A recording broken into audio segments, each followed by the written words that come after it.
Hang on. Yeah, I know. Well, yeah. Mm-hmm. We're live, baby. We're live. It's been a while.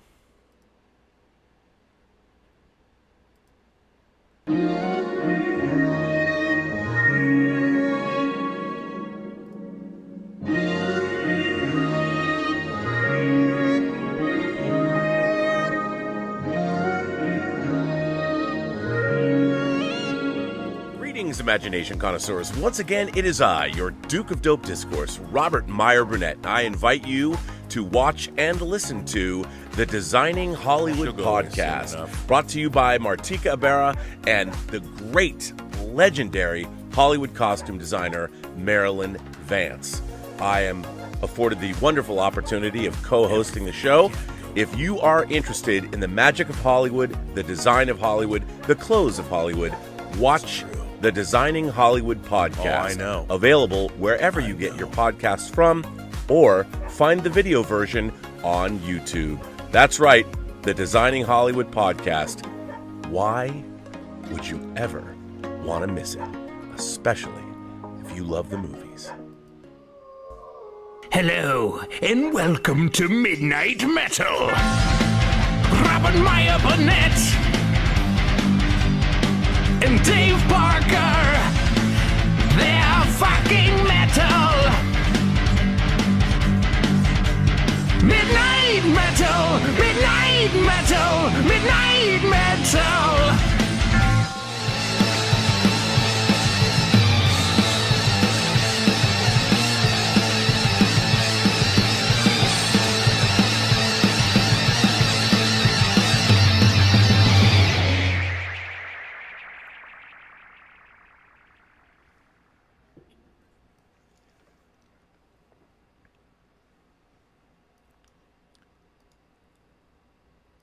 Well, greetings, metalheads. Once again, it's time for a little midnight metal. My name is Robert Meyer Burnett, and I'm coming to you from the almost finished Rob Observatory, the new Rob Observatory, the refit Rob Observatory. And my God, you know, I have to say, there's lots of technical difficulties that are coming your way tonight.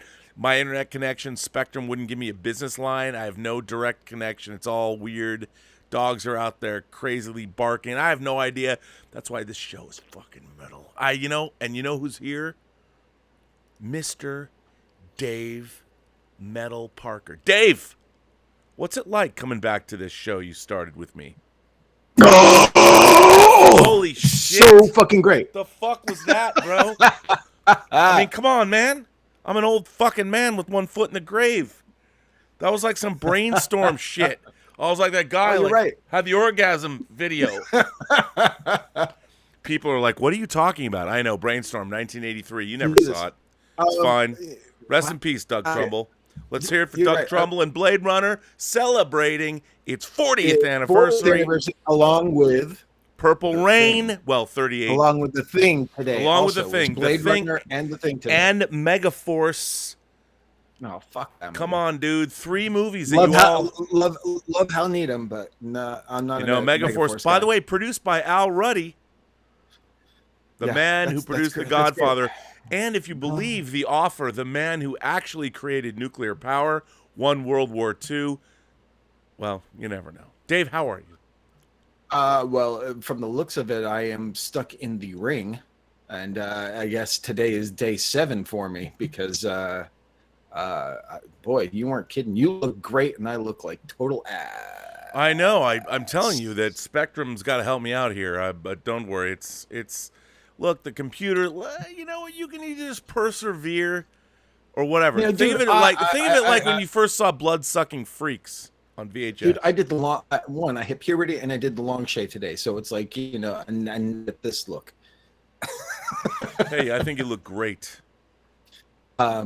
Someone and R said Rob will live to 103. Yeah, because he's already preserved in formaldehyde. It's true. So, Dave, Rob takes a 254 trioxin bath every night. You don't know that reference, do you, Rob? 254 trioxin. Is that like I don't know, From Beyond or something? I don't know. No, that is That is Return of the Living Dead. Yes, there you go. yeah, It's my close. video quality is good. It's Rob's.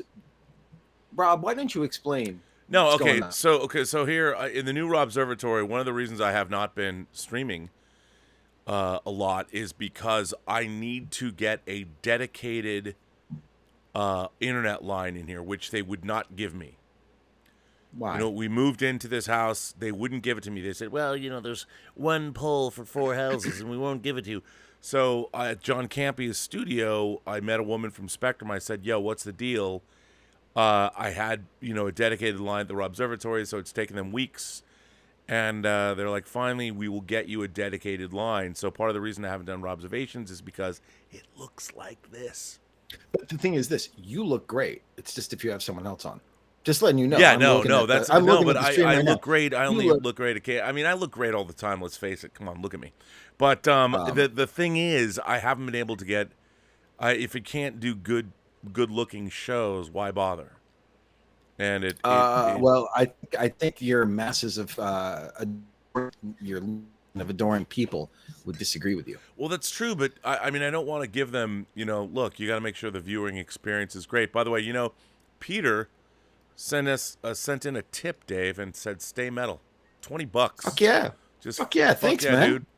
And I was like, my God, how nice of him. That was very nice. We haven't done this in a while. We haven't done this since February, Dave. What? Has it Yeah, been man. that long? Are Yeah, you it's been kidding? that long. I'm not. I mean, yeah, I reached puberty. I hit puberty, and I've been enjoying all that comes with that, you know. all that comes But- with puberty. Well, Did you watch the latest episode of The Boys? Did you get splooshed? No, I have not watched. It's called Hero Gasm, right? I'm one episode. I'm 1 episode behind because when the Umbrella Academy dropped, I started watching that. I'm not totally finished with that either. And how are you enjoying season 3? I love it. Mm-hmm. I just too. and I love the boys as well. It's just, you know, absolutely, you know, they're great. They're great shows. They're really entertaining if you're into this. I mean, the boys is like, I mean, talk about some transgressive shit. When, you know, when the termite goes up the urethra, I'm like, holy shit. I didn't know I really wanted a small man caressing my urethra from the inside, but the boys taught me I probably do. Well, you probably do. Yeah. Wouldn't we all? And guys, just, you know, there's nothing Rob can do to improve my shitty quality. It's Rendezvous and his stream, so he can't Yeah. actually make me, unfortunately, can't. look better. I look fucking great, but you'll just have to take my word for it. By the way, speaking of streaming, we got to give a shout out to the Pierce brothers, Los Bros Yes, Pierce, yes. because Brett's on tonight. The Wretched their coming on fantastic film, The Wretched, is coming out. You know, I mean, if you have your German 4K disc, like I do and like Dieter does, I even have posters given to me by the Los Bros Pierce. Do you have the poster framed? Wait, dude, I haven't framed shit. I got so much shit in here. I can't. One One day. You know what, Brett? I would have had it up. The Wretched will be streaming on Netflix. I know. Really, it's Stranger Things. They're all ripped going to off say everyone Fright else. Night, so come on. Well, I don't know what you Kidding. can say about Oh that. no, it's now. Oh, the stream is buffering now. Now it's back, and I am looking at this buffering stream, and it's really, dude, it's the most annoying shit ever. And I don't quite understand what's happening. I look, Rob. You know what? The way it looks right now, this is the perfect analogy for both of us. You are a high def guy, and I am clearly a analog VHS sort of image. Is that true? So it kind of works out. There you go. doesn't it? You know. Just use your imagination, people. Use your imagination. Your Rob, imagination. I want to put a photo of me up and just tonight instead. What can you do? We have so it's been February, which is crazy. There's By the way, a lot to talk about. 200 Watt Studio says, "Will there be a physical media in the morning?" There will not. There will not be a Let's Get Physical Media this morning, and I have to tell you, to be honest, and this is going to be like totally vague YouTubing. If I told you why There is not going to be a Let's Get Physical media tomorrow morning. You would never believe it. And I can honestly. It's because Rob hasn't bought anything. No, that's not true. That isn't it. That's not true. I'm just saying, it is the most. Imagine Zaphod Beeblebrock stealing the Heart of Gold and using the infinite improbability drive. That's a Hitchhiker's Guide to the Galaxy reference for all of you. I was gonna say who? I know. What? If I were to tell you, and I can't, if I were to tell you, you would not believe it. Let's just say it's industry related, and you'll never know what it is. I can't ever tell anybody. You know what? You know what it looks like. What my feed looks like on YouTube right now is like I've got the Picasso filter. It's like I freeze, and then sometimes my eye goes down to like my cheek and stuff like that. It's really. You are looking at images from 1999. No. Those images from Prince of Darkness were better. But anyway. Should I get my Prince of Darkness 4K disc? It's right over there. No, not the Shout Factory one, but the choice thick Studio Canal one. Yeah, man. Yeah. So what you think you're Mr. Big Balls now? I've never had big balls. I wish, What can you do? At least my urethra. Well, you can listen to the song. Okay, about. We do. And there is so much metal shit. Holy shit! Yesterday was quite a day for many things that happened in our fucking world. But I mean, I'm gonna go off the top. Yesterday at the beginning, and night called Hang on, My Wonderland. Let me just throw this up. This is the new. My Wonderland, the new album by Chaosium, which, by the way, Dave, would it be fair to say that we broke Chaosium on this show? No, it would not, because they had already had like 2 million views on Small before we ever had them on. I mean, in America. No, I would not. We're just really good. Leave it to you to not goose my ego. Well, yeah, because it's all about my ego with this band. It's true. You did discover them, and you did bring them to me, and you've been an ardent supporter of them. No, and it's been great. And the funny thing is, Rob, it was in like late May was a year from when we had CK Smile. Yeah. So, by the way, but there were a lot of people that 200 Watt Studio wants me to give you a hint. No, I can't. I honestly can't. And let me just say, you would, even if I told you what it was, you'd be like, you're lying. I'm not going to tell anybody. He's going flying with Tom Cruise on an F-14. If I was doing that, I could tell you, and I wouldn't care. Oh, Wonderland and music video this morning. It premiered, or was it this morning? No, it was yesterday morning. Sorry, guys, it was yesterday morning. So it was Thursday, Friday morning. They dropped the video. Fucking great. I posted the link actually earlier before we went on. If people want to check it out, I highly recommend it. They're a really good band if you're into metal and new metal, and it's not a Korn ripoff sort of sound to it. It's its own thing. Of course I'm biased. I'm very excited about the band and their progression and what they're growing and stuff like that. I talked to CK. We Sanitarium for this music video. It's like been abandoned for like 30 years. That's like all of America. What? It's like all of our country. We're like one big abandoned sanitarium. Sanitarium. Well, we all should be committed, that's for sure.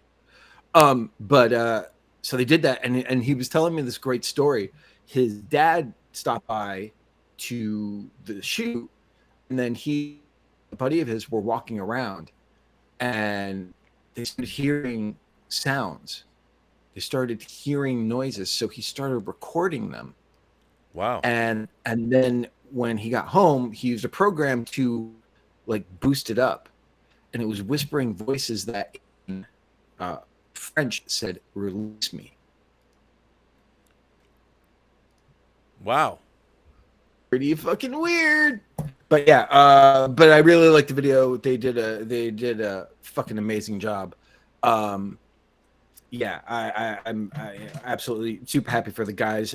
Next week, Wednesday, they are part of a day on the green in Switzerland, in Zurich, where it's a festival show with Five Finger Death Punch and Metallica.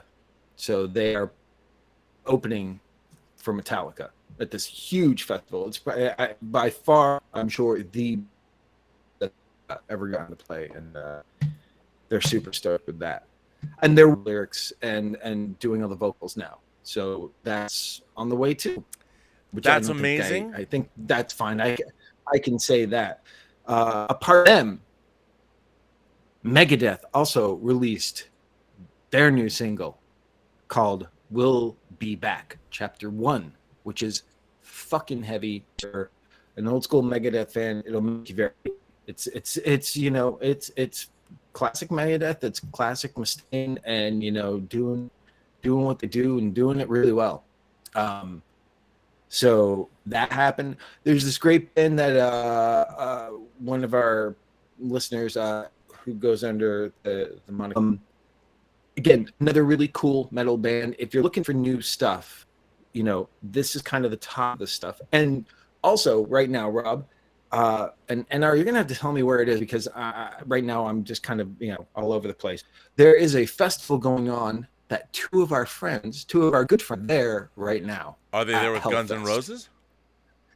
No, Guns N' Roses is not playing Hellfest. I think Guns N' Roses is on tour. Our friend Dell, just so you guys know, is the road manager for Guns N' Roses, and his lovely wife, a friend of ours for so many fucking years, Chayla, has went over to join them for Hellfest, and a lot of great fucking bands playing there. You can find a lot of the performances that are amazingly shot on YouTube.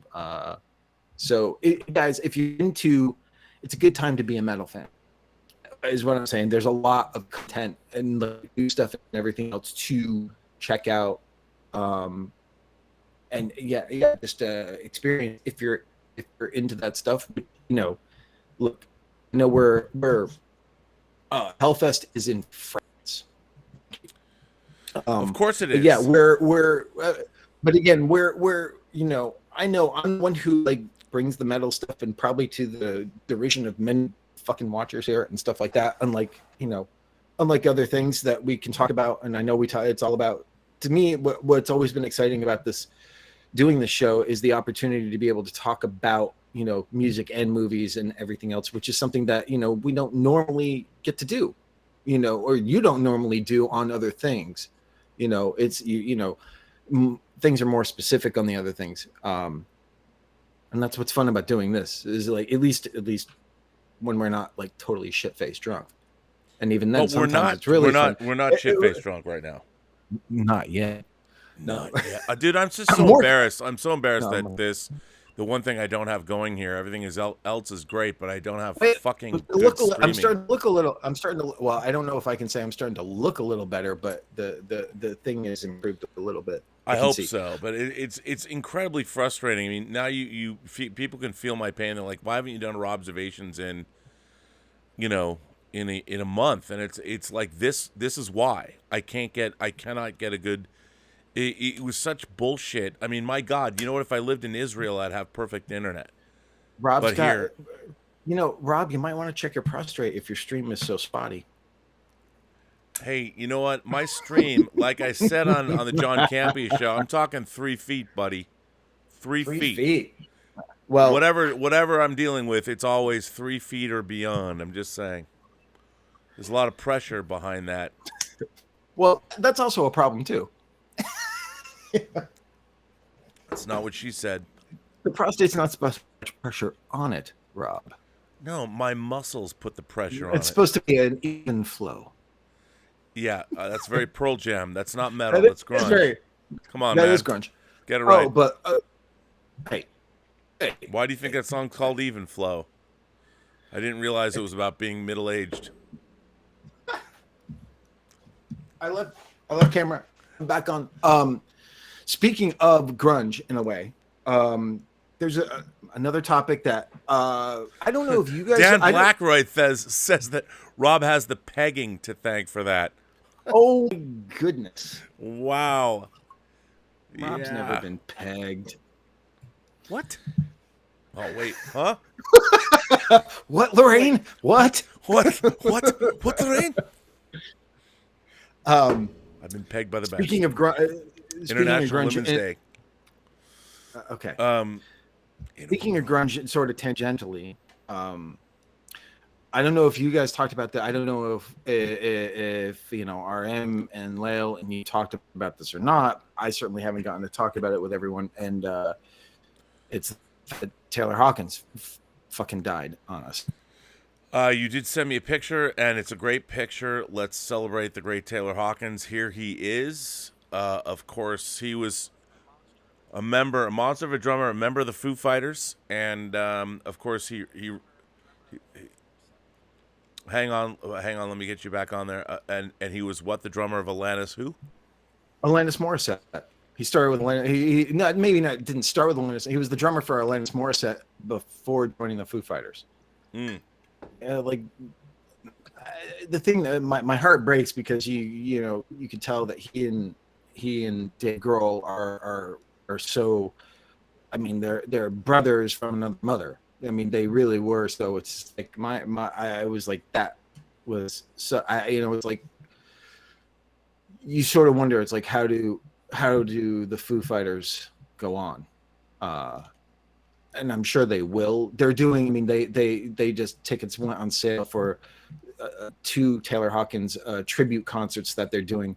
The one in LA has got Alanis Morissette, Gene Simmons, like huge amount of guests coming to pay tribute to him.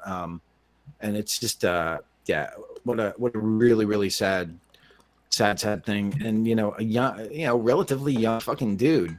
So, I know. It's Nashville it's really Hallbound sad. With number 6 sends in $1 support. Thank you, sir. Thank you. By Nash. the way, thank you, man. You're not a number. You're a free man. I appreciate the prisoner reference. Yeah, that's nice. By the way, as heel versus babyface. And wait, Rob, you gotta see that Jedi Cowboy says, "Hi, Rob. Hello, everyone. Any of you ever hear of Bar?" Oh wait, huh? What, Lorraine? We've been to Bar Sinister quite a bit. I don't go now because really, it's just a bunch of sad old goths just wearing black and still wearing guy liner and their hair is dyed and they're like 60 and falling apart. And I'm sorry, it's not my scene.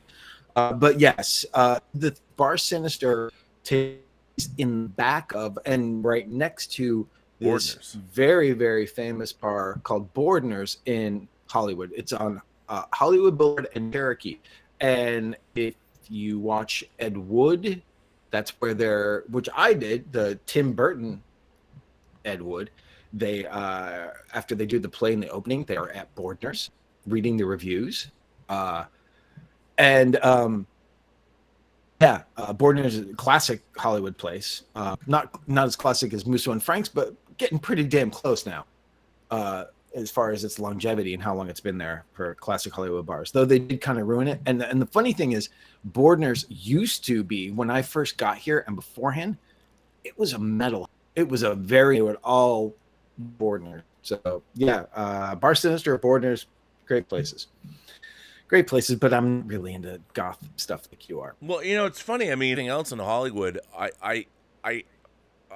the reality is, the goth culture that exists today is a shadow of a shadow of a shadow.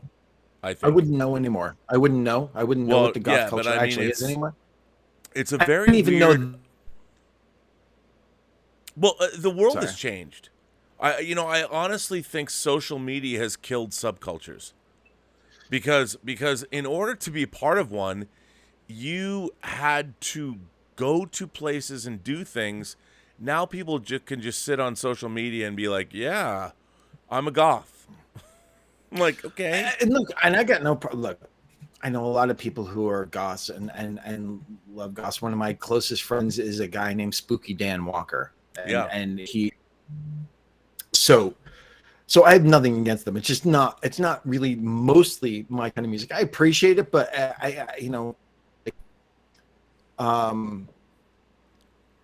what I loved about Bar Sinister was the decor, the ambience, the vibe of the place more than most of the people there. Though pretty fucking great. Yeah, I mean, I'll give it that. I loved going there. I mean, I considered it. I mean, you know how my ex-wife loved EDM yes, we partied. clubs. We partied. And look, me, the last person who would go to a club, I guess you call it EDM club, but I went with you guys, and I had a blast. But I was also, under the influence of we had a good time. Of good vibes. Yeah, it was different. It was totally different scene. You're gonna love this question. Connor Smith says, "Yo, Rob, can you elaborate on watching Star Trek 2 4 times?" What Connor Smith is asking is, the nice thing is, I'll let you talk about Star Trek 2: The Wrath of Khan, but that's about all I'll let you talk about, because he's asking. I mean, the June of 2022 is the 40th anniversary of a lot of these seminal films. Star Trek 2: The Wrath of Khan opened the same day as Poltergeist on June 4th. So good. I just watched Poltergeist again. It's so good because it was on Shudder. It's a perfect movie. Poltergeist is a perfect movie. So it really is. So Connor Smith is asking, so the day Star Trek 2 opened at the John Dance Theater in Bellevue, Washington, rest in peace, John Dance Theater, where I saw Logan's Run and Superman the movie. But it opened there, and had 4 showings the first day it opened. I went and saw every showing, and before every showing was a laserium show where they showed the trailer, and they had a laser thing and filled up the theater with it was really cool. Smoke and stuff like that. Yeah. And I'll tell you something, I didn't like it when I first saw it. Really? Yeah, the first showing I couldn't deal with the uniforms, the Mighty Maroons. I was like, why are they all wearing naval peacoats on the bridge of the Enterprise? I'm like, they've got temperature controls, and you're wearing. And then you realized it's like, oh, this is it's a nautical, it's a naval sea battle movie. Yeah, and it took me, Dave. I watched the movie 4 times in a day, and by the end of the day, I loved Star Trek 2. I loved it because when I saw it. Now here's the thing, when I saw it. And I do remember seeing it because I saw Star Trek the Motion Picture in theaters. I was probably way too young to actually appreciate it. I think I'm still too young to appreciate it. I have to watch it again, but I don't have Paramount Plus, so I have to wait until it gets released on physical media, which is my preferred way anyway. But when I saw Star Trek 2, now the thing is, I had seen the show. I can't believe Midnight Metal, and you've got me talking about Star Trek. Fuck you, by the way. Fuck off, dude. You got to talk about Star Trek. Because most people think I'm a Star Trek hater, and now I'm talking about my love of it, and we're going back 40 years. Guys, you realize that Rob's new moniker, he's not the Duke of Dope Discourse. Oh yeah, no, I'm still that. No, but the spoiler Burnett, that's his new moniker. I'm not the spoiler. Rob, the spoiler. No, I am on the Campy show. I'm the fountainhead of fandom. I'm the fountainhead of fandom. Things on the Campy show. Yes, you do. They tell you to stop. It's like, shut up. It's not true. It's just not true. Look, I've lost it. This has to be the worst show we've ever produced here on this channel. It's very frustrating. This is why I haven't done. People are like, why haven't you done Robservations in a month? This, my friends, is why I have not done Robservations in a month, because Spectrum sucks, and they look. Even Dave went. Oh, now Dave's back. And you look good. I'm back. Yeah, I'm back. Yeah, you're back. Oh, you look good. Oh, okay. Now you look good. Maybe the people from Spectrum are looking at me and going, "What the hell, man?" I was like, "Oh, we lost connection." Like, oh shit! You know what it is? We can't talk about Star Trek. Fucking the gods have said we can't, and they. No, we can. I just, No, we. By the way, Nash Valhalla Bound says, "You are the man, Rob. Ernest Hemingway drank and was not ashamed of it." First of all, let me just say, I'm not ashamed of any hedonistic behavior I engage in. Rob's shameless. None. Rob is like William H. Macy. It's not that I'm shameless. It's that the fact that I am a being of intellect, like David Cronenberg's movies, trapped in a body that is going to fail me. It gets older. It is talk about Blade Runner. today, accelerated decrepitude. That's exactly where we're at, dude. And I am happy to indulge my intellect by pouring all kinds of sensual pleasures. Come the fly. I don't want to have a scanner. I don't want to do it the scanner way. I don't want Daryl Revick to be in my head. I don't want Quaid to understand that Quado is in my chest. I don't want any of that, Dave. Okay. Sorry. I'm glad. Okay. I'm glad. I like. That's what you get for moving to fucking where you're all the way out of fucking Dude, I am LA. in the jewel of the internet, the jewel of the Inland Empire. Yeah, it's helping you a lot right now. Yeah, it's terrible. We should cut the image and leave. And listen to only sound. And then I was like, oh, and I like Mike. Oh, I'm gonna say his name wrong, Rob. You can have Mike Bodden. No, Mike. Is it Conrad? Who's Mike Conrad? I don't know. It says that's why you should not talk shit about Star Trek, Dave. It's like, fuck you. I'll talk shit about Star Trek all day long. You know why? Get a life. Well, it's funny. We have It's fine, guys. Star Trek's no, fine. somebody Marco Lanny says pause my pegging porn. I don't watch pegging porn. I make pegging porn. Oh wait. What, yes. Lorraine? Oh God. What, Lorraine? What? Wait, speaking of movies, movies. Wait. Jedi Cowboy says, have you seen the new Cronenberg movie yet? Huh. Of course. Yeah, he has. I have not. I have not seen Crimes of the Future yet. As Tom Jr. Jackson, Mr. Goof People says, Crimes of the Future is now available for purchase on your favorite platform to buy streaming movies. Yeah, because the physical media of it's going to suck. Why? Because the company that's doing it is terrible. Oh, okay. Well, because I was waiting for the extras, but maybe I won't now, and maybe I'll just watch it. None. Speaking of physical media, and Let's metal, get it. No. I wanted to talk. Going back to Taylor Hawkins, I Studio 666. The Foo Fighters gory horror comedy. Hang on, let me just throw up this Studio 666. By the way, look at this beautiful. Can I just comment? This is a great horror. I think this is a great horror poster. I love it. I think it's terrific. I think it's a classic poster. So, Dave, I have not seen Studio 666. What do you think? I loved it. Such a blast. It's so much fun, and you know exactly what you're getting, like the minute you start it. It's a blast. A friend of mine, BJ McDonald, directed the movie. He's directed music videos for Slayer, as well as a couple Foo Fighter music videos. He also directed Hatchet 3. It's just a lot of fun. It's super gory in a fun Evil Dead 2 spirit. So right. It really not married. I know people like, wait, what? But Elizabeth rolls her eyes back. She might go blind.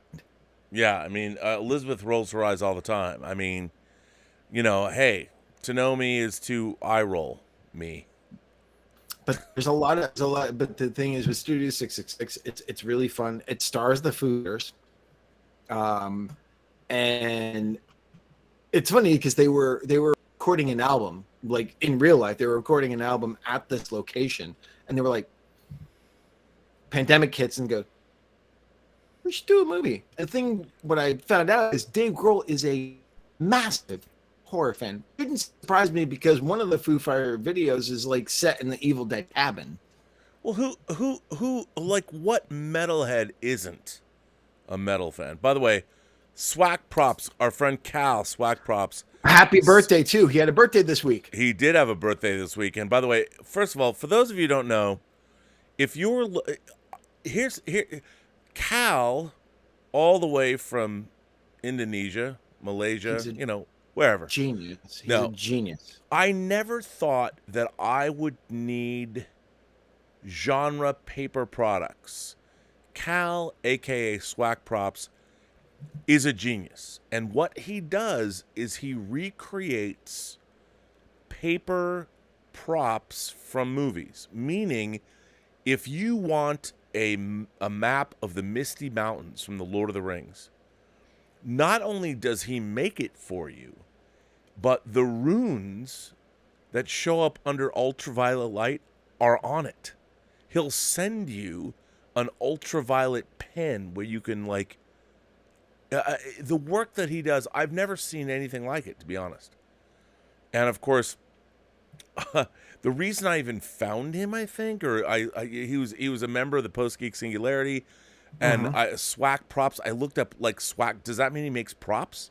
And the first thing that came up was the fact that he made a book from Roman Polanski's The Ninth Gate.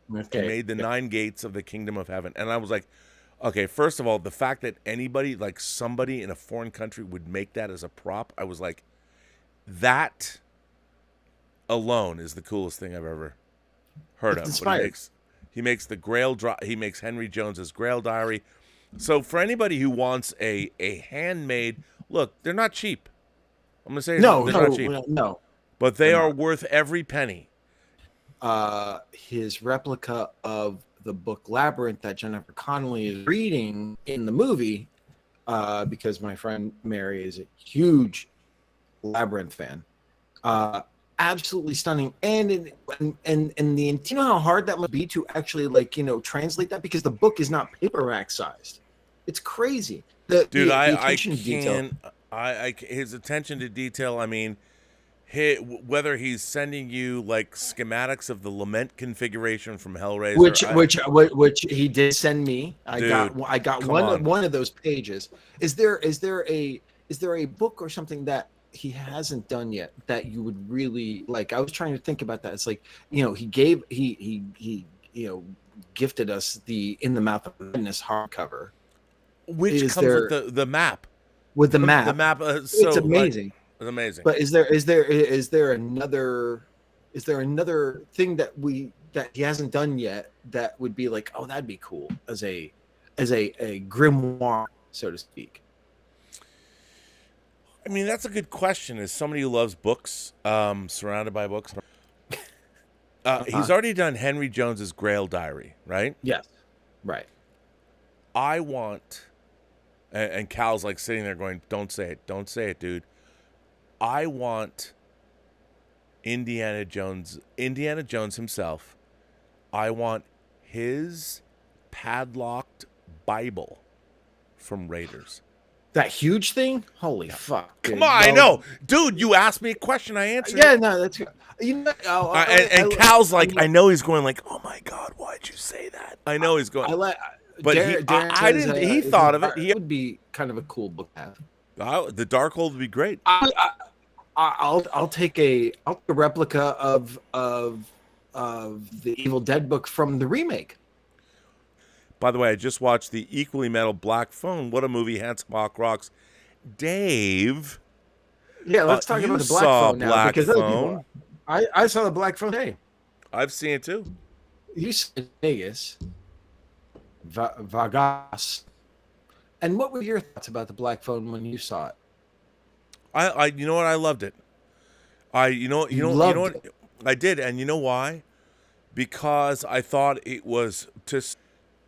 They did what M. Night Shyamalan did with Jason Blum. They're like, hey, we made a Marvel movie for $150 million. We're going to go make a $5 million horror film. Make a smaller movie? I bet it was more than $5. Okay, maybe $5 already. It was, But that's why you loved it. That's why you loved it? You know what? I loved it because they went back and did a smaller movie? No, I thought it had a lot of verve and wit, and I really enjoyed it. I had a great time watching it, and the audience I was watching it with loved it.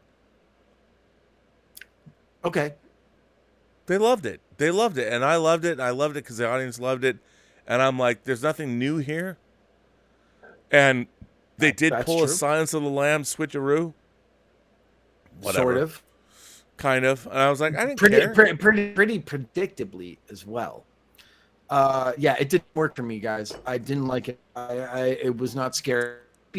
I'm not saying the performances were good. I found the stuff that happened before the shit really is going down actually more interesting than the shit that went down. There's so many like loose ends that and things that are sort of set up and mentioned. I don't exactly know. I like most people don't like this movie too. Is it not? I like Emily Rose, which Scott Derrickson directed as well. It's the cop one, the one with, I think it's Eric Bana, that happened after Minister,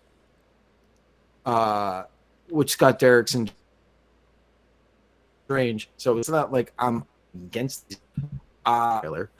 But again, they don't do enough to me. They don't do enough with that character either. I'm not gonna like it. Just opens. So I'm not gonna talk spoiler, but they didn't. And that room obviously suggests Deliver Us from Evil is the one I was thinking about before, the cop one. Thank you. But this one, like, there's so much stuff that could have been done, and it's why it works really great as a short story, and to me, doesn't deliver. You know, I mean, the promise, look, and I'm sure we are buffering is an issue. So guys, just bear with us. Thank you. And by the way, and I have to say, I don't know if Spectrum my down. my non-spoilery Black Phone views. But I just want people to understand this is why I haven't been streaming. I mean, I can't stream. I can't do whatever I want, and it's incredibly. Can I just say it's incredibly. It's incredibly difficult to be paying money to an internet service that doesn't give me internet service, and it's the same internet service I had in my last place, which was great. We'll have to do this again when it's all fixed too. Problems. They're but only excuses. Unless you take it upon yourself to fix things, don't complain. No, that's about as political as I'll get. Rob, give me a minute. I want to refill, but I don't want to be rude to people. So why don't you? Maybe if I just do me. Just do you for a minute. Just like go into the. Okay, go. You're good. You're good. Maybe this will. Maybe me. Just right here. I even though I'm looking at the stream and I'm looking at the weirding down money when I'm not it's so frustrating. Oh my God. I look at this. I saw the Black Phone at CinemaCon in Vegas, and I thought it was a trifle of a movie. And you know, if you want me to compare and contrast Sonic and say a movie like The Wretched appeals to me more because of the more fantastical aspects of it. And I think that there's a lot more wit and verve in terms of doing a creature feature at a very low budget. And I think the Pierce brothers did a great job doing it. And I would say that Robert Cargill and Scott Derrickson, you know, pulling back what they're doing and basically making a horror film that takes place in a house in a neighborhood, you know, it takes a lot of gumption. And they did it. I thought they did a great job. I really enjoyed the time I was watching it. But here's the thing. I didn't expect anything transcendent. I just wanted something I really enjoyed when I was watching it. I had a lot of fun. I thought it was really entertaining. I was scared. I was like, okay, this is good. And I enjoyed it. But here's what I think people forget. I have an expectation based on scale. And what I mean by that is saying, like, nowadays, if somebody decides to make a film, I look at the scale of what it is they're trying to do, based on budget. Like, I used to judge every movie. I'm like, you know what? It doesn't matter how much a movie costs.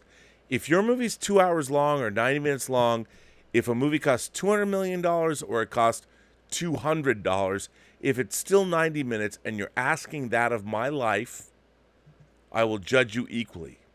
I've changed that opinion. I now have an expectation of scale. If a movie didn't cost a lot of money and it's asking certain things of me and they do a good job, I'll give them the credit. Great job. But you know, if someone's trying to make Apocalypse Now and if they only, I'm back. You're back, dude. You're back. Oh, thanks, man. Thank you. Sorry, I could see, but I wasn't sure. Of course, now it starts buffling. Buffaloing. All valid points. But what made you change? What made you change your scale? I'm curious. Was it making? Well, was it making movies? That yeah, it changed? was making. It was, and I'll tell you. I mean, a lot of it. The last 5 years making Tango Shalom. I feel that films like, for instance, it's not just because the Pierce brothers are here, but I really liked the wit and verve of The Wretched. The thing about The Wretched, what I like about it, sorry, again, I don't mean to interrupt. I just got excited about it. And I don't think people talk about this movie enough. What I liked about it is it reminded me of Fright Night in a lot of ways, which is a great thing because Fright Night is one of my absolute favorite movies of all time. Tom Holland did a master class in the blend of comedy. The director, not Spider-Man. The director, Tom Holland, who also directed the original Child's Play, and wrote Psycho 2, among other things. A great man. But that's what I loved about The Wretched. I loved that it was clever. It was something new, and it was also scary, which is something that I didn't find with Black Phone. And the fact is, the Black Phone, being a much more expensive movie, is actually a much smaller movie in scope than The Wretched is. I would agree with that, and that's when talent and ability comes down to it. Not to say that Scott Derrickson and Robert of course they're very talented. Of course, they went back to their roots, and first of all, I give them all the credit in the world. I mean, they work their way up to Doctor Strange, and they make like James Gunn, they make $150 million film, and they could have played ball and done Doctor Strange too, but they didn't. No, and then Sam Raimi did, and he makes $1 billion with it. Oh, well, I mean, look, yeah, okay, but it all comes down to the fact that but no one who's working in cinema today has any longevity. Where's David Fincher? Where's David Fincher? No one has. No. Nobody in our world today. No one can have a career. No one has longevity unless you're somebody that's already established. Martin Scorsese, whatever. No, I don't think. No, I disagree with that because you and I are having we have careers and so does Brett and so does his brother. We're still working, so we have a career. Of so course, but it's not about us. It's not about us. I'm not. We are working. You mean public perception? No, I'm talking about the fact that no one's safe. Everybody like I have a career because I diversified. Because he's well, whatever. I produce, I edit, I direct, I do whatever. I'm a journeyman, but I've never done anything that has any kind of like somebody the other day.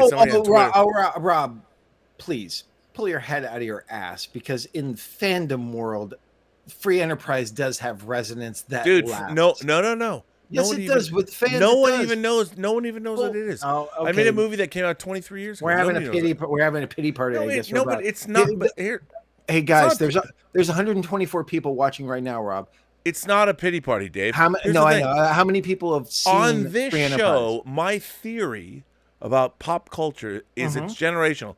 It lasts 20 years and it has a half-life like nuclear, like fission or whatever, uranium. Okay. And every 20 years, it doesn't matter. It resets. I don't. But it's not that it resets. It goes. Because people don't remember it. Everybody wants something of their own generation. Well, I agree with that. Free Enterprise is out of print. It's a dead film. It's a dead issue. Nobody. And I have no problem with that. It's not my. I would love to get it out there, but it's gone. And look, and it will again someday. Never. Yeah, but I'm worried. But what I mean is, what you're mentally saying, I've moved on. No, it's not that. Okay. No. What I'm saying is that we grew up with people, whether it was John Landis or Joe Dante or John Carpenter. Or David Cronenberg, people had a career. Like you could make, and they would hire you over and over and over again. This world that we live in, you get one shot, you get one thing, and if your movie doesn't become a zeitgeist thing or whatever, then you're relegated to TV. There's no. Let me ask you, Dave. Yeah. Think about a new director. Who's your daddy and what does he do? No. You're a new director. Somebody that you love. Somebody whose next movie you can't wait to see. I would have said. Robert Eggers. Okay. I love The Witch. Yeah. I love The Lighthouse. Didn't like The Northman? The Northman, I liked The Northman. But my God, here's a man whose career, The Northman, has completely derailed his career. Well, he might never direct again. I don't think he'll never direct again because he's obviously a talent. But the problem was it was a $70 million movie. Oh, it was more than that. Oh, it was? I heard it's 70. But again, look, that doesn't matter. But here's the problem. It was no fault of his own. It was somebody who said, okay, you made The Witch and you made The Lighthouse. Amazing. Right. Okay, who the fuck, and by the way, Robert Eggers, I love you, but who the fuck gave you $70 million to make the fucking Northman? And here's what what drives me crazy. What drives me crazy is that Robert Eggers has done more, and I actually love the Northman, to hurt all of us than anyone, because no one should have ever greenlit that amount of money for him to make his third film. Okay, fair. But so when you're asking me, just so I'm clear, and I love you, Robert Eggers, and by the way, good for you. But let me ask you this. Are you happy with the result? Are you happy where you're at right now? Because I've read a lot of your interviews as a fan of yours, and I'm like, bro, I want to start a therapy session just for you to make sure you make another movie again, because I want to buy it. I have pre-ordered The Witch in 4K from Second Sight in the UK because I love it so much. I love your work, but you fucking torpedoed not just your career, but all of our careers by making a movie for $80 million that there is no way in this day and age it would have made any money. And you know what? This is the problem with our world. You must scale your expectations. You can't just go what you want, how you want, when you want. Let me ask you this. Curious question. Because obviously you brought up one of our favorite directors, and there's still some more topics to get to also, Rob. Sure. But in your estimate, Escape from New York, what do you think if you made that today it would cost? Same sort of scope, same scope that it was then. Okay. But made today. No one working in this industry today could ever make a movie like Escape from New York the way it was done. There is no knowledge. There is no understanding. No one. Okay. That movie was made. But just that movie was made for $4.5 million. Yeah. Just play this game with me though. So I'm just saying, adjust it. No, everyone would look at you. This is $100 million movie. Well, you're right, and that's the problem. And that it's not the problem. Say that to me, that's not the problem with Robert Eggers. It's the problem with Hollywood. Yeah, because you know what? No one will hire you.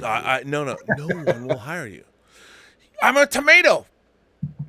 I did an on-deep sell that put the critics on their ass. Here's the problem.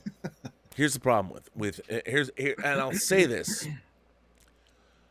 No one who is working in Hollywood at the studios knows how to make movies. They don't. Okay. They do not know. They just think, okay, they've now, it's an expectation of scale. They're like, unless you're making a movie for $100 million, it's worthless. Why should we make it? And I'm like, you people, and when I say you people, I mean you people. The people that are running the actual people that greenlight movies do not know the first fucking thing about how to make films. And that's why everyone says, well, you can't do a remake of Escape from New York without $100 million. I'm like, really? Even if you adjust for inflation. Escape from New York came out in 1981. Right. It's 4.5 million. Let's just, I don't even know. Say 4.5 as a good $4.5 million. Okay, let's adjust from. Let's say inflation made it cost 10 times what it cost. So what is that? 80 million? Okay. $80 million. That's $20 million. But conceptually, still a safer bet than a Norse Viking movie, even with Nicole Kidman and stuff like that. The problem is this: as much as and believe me, I love like Viking movies and that type of stuff. I love it. But the thing is this: people love Vikings, the TV show. They're like, oh, people love Vikings. Let's go make that movie. Yeah. Yeah, but the thing is, it's great for when they're watching it on TV. Name me a Viking movie that people like drove to fled to the theater to see. It's like there isn't one. That's the thing. When you look at it in that light, you're like going, well, maybe we'll be the lucky ones. It's like, yeah, you're probably not going to be. So maybe, scale it down a little bit. Look, one of my favorite movies that to me is also bringing it back to it, very metal. And something happened. You're looking really good now. I know. I think Spectrum has like been crunching my whatever. I think it's also the time. There's less people like going on. But anyway, one of my favorite. We're delivering gold here, by the way. One of my favorite movies of the past several years that has come out, and I don't think you've seen it, is a movie called The Headhunter, and it is a period piece movie about a sort of Viking warrior who hunts monsters. Okay. It was made for $30,000. You would never know it was made for that little. It looks gorgeous. It's basically a one-man show movie, but it has scope. It's great. I love the movie. The score is amazing. The look of it is amazing. It's by this director, Jordan Downey. Go seek it out now. The Headhunter. It's like and absolutely made for nothing. Well, here's Dave. Here's and again, as the fountainhead of fandom, I would say, you know what the real problem with all of this is? The audience. Because the audience, like when we were growing up, we would go see. I'd see everything. It didn't matter if it was a drama. Nope. It didn't matter. I'd rent everything when it was VHS. It's like I'd watch Terms of Endearment alongside fucking anything, any genre of things. I mean, and it's funny because, I never wanted to be the old man shouting at clouds the way the Simpsons memes are flung at me every day. And by the way, every single person who sends me that meme thinks they were the first to do it. And I grant you that. It's great that you thought that and came up with that idea yourself. I admire that. Rob, you never forget your first. I know. That's a little love and thunder for you there. But I have to say, Dave, I am. It's like in RoboCop, Dick. You're fired. I'm very disappointed. Yeah. Well, that's that's Colonel Cochran, man. Come on. That's Colonel Cochran. But the problem is everyone used to know who that was. You could say Colonel Cochran, and when you said Dick, I'm very disappointed. People would be like, "Those are two different characters." Yes, in different films. Most people didn't know Colonel Cochran. By the way, it was only recently that we've become. No, but I think it's only recently that people have embraced and loved Halloween 3: Season of the Witch for what it is. I think the problem now is that what I find strange. Darth, I'm sorry, I just saw this. He goes, Darth said, "I saw Terms of Endearment and Hercules with Lou Ferrigno in a double feature.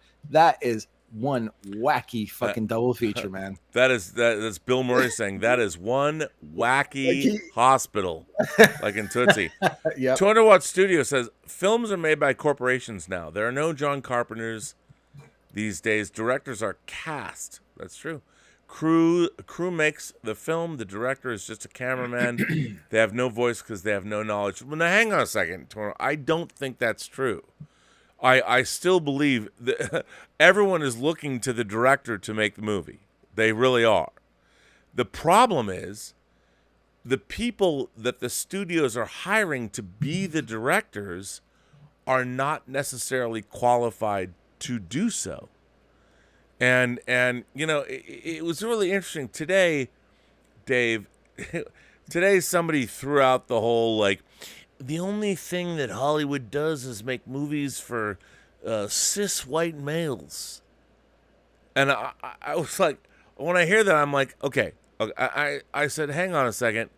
So, because a country has a predominant population of a certain ethnicity or whatever, they're making. So I said, so when I watched Kurosawa's Akira, am I supposed to look at that movie and go, you know what the problem with Akira is, Dave?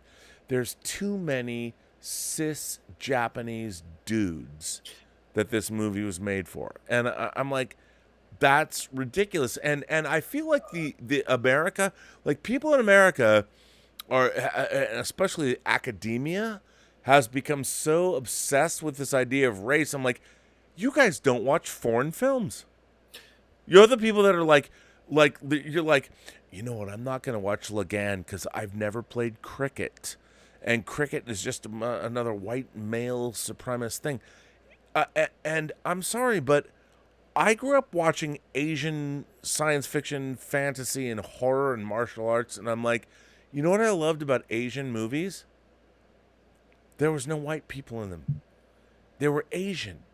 They were from a culture I didn't know and I didn't understand. And one of the great things about watching Asian cinema was seeing Asian people in it. Hold on 1 second. Pond Poker is like talking a lot of shit. Okay, see a 2016 YouTube catch up. It's like, I'm just curious. Pond, what are you talking about? I'm not starting a fight. I'm just curious.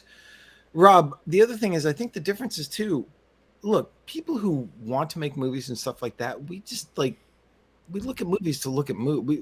We love movies to love movies, which I think a lot of us do. But here's the thing. So we don't see these things. It's just like, is it a good story? Am I engaged? Am I entertained?